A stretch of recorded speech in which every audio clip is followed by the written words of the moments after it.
Friends, मेरा नाम श्वेता है और आज हम इस वीडियो में छत्तीसगढ़ पीएससी के मेंस के टॉपिक प्रवासन के बारे में चर्चा करेंगे। प्रवासन से संबंधित जो सवाल पूछे जा सकते हैं या क्या होता होता है, इसके क्या कारण हैं और इसका समाज पर क्या प्रभाव पड़ता है। अ, प्रवासन का इंग्लिश मीनिंग इज़ माइग्रेशन। अब अधिकतर लोग जान चुके होंगे कि प्रवासन क्या होता है।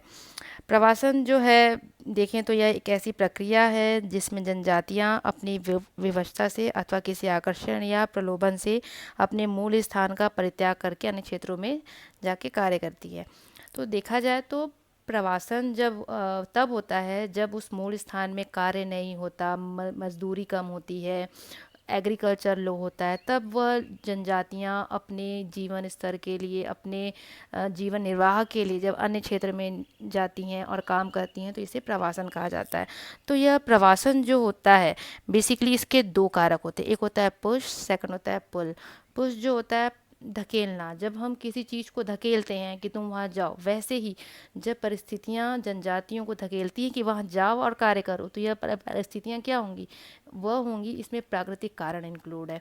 अकाल, भूखमरी आदि कारण से जब जनजातियों को अपने मूल स्थान को मजबूरी के कारण छोड़ना पड़ता है, तब इसे बोला जाता है पुश। सेकंड होता है पुल। पुल वह होता है जब वह क्षेत्र आपको आकर्षित करता है कि आप यहाँ आओ और आके यहाँ पे आप काम करो।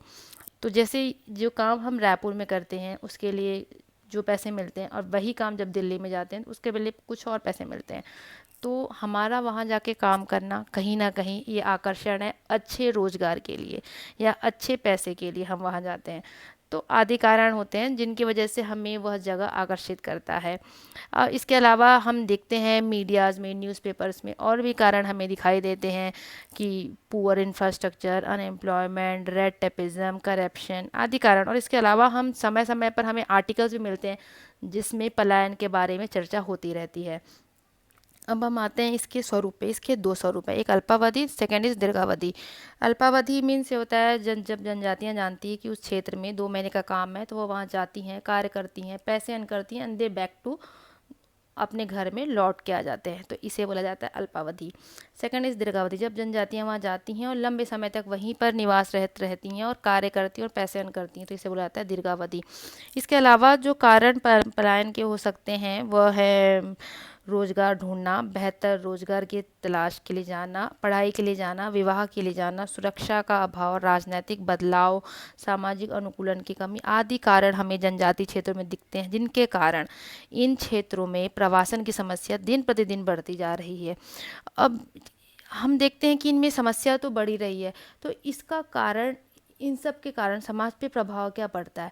तो देखिए होता क्या है कि प्रोडक्टिव लोग काम करने के लिए दूसरे क्षेत्रों में जा चुके हैं, लेकिन जो लोग कम प्रोडक्टिव हैं वो आज भी उस क्षेत्र में निवास कर रहे हैं। तो वहाँ का विकास क्या होगा, वहाँ पे एग्रीकल्चर का लेवल क्या होगा, वहाँ पे काम क्या होगा, सब कुछ लो होगा, ना विकास होगा ना एग्रीकल्चर होगा। तो कहीं ना कहीं उसका नेगेटिव इम्पैक्ट भी हमें दिखता है। इसके अलावा जनजाति समाज की रीढ़ होती है संयुक्त परिवार, उसकी प्रथा अब समाप्त होती जा रही है, न्यूक्लियर फैमिली ने इसका स्थान ले लिया है। इसके अलावा तलाक, पुनर्विवाह की समस्या दिन प्रतिदिन बढ़ती जाना, पैसे को लेके जो इनके बीच असुरक्षा की भावना है वो यहाँ दिखाई देती है हमें। शांतिपूर्ण वातावरण अब कहीं ना कहीं समाप्त होता जा रहा है। एक तरह से नैतिक पतन की जो शुरुआत है वो यहाँ पर हो चुकी है। तो हम यहाँ देखते हैं कि इस समस्या का कहीं ना कहीं नेगेटिव इम्पैक्ट हमें दिखाई देता है, लेकिन ऐसा नहीं है, इसका पॉजिटिव इम्पैक्ट भी होगा। तो हम जब अपना आंसर लिखें तो हमें नेगेटिव एंड पॉजिटिव, हमें दोनों को लेके चलना है, लेकिन हमें प्रवासन का समर्थन भी नहीं करना है। तो इस तरह हम अपने आंसर को अच्छा लिखने में हम दोनों को साथ में लेके चल सकते हैं। होप सो फ्रेंड्स, आपको मेरे द्वारा दी गई जानकारी आपके काम आए और आपके मेंस के आंसर को बेहतर लिख सकें आप।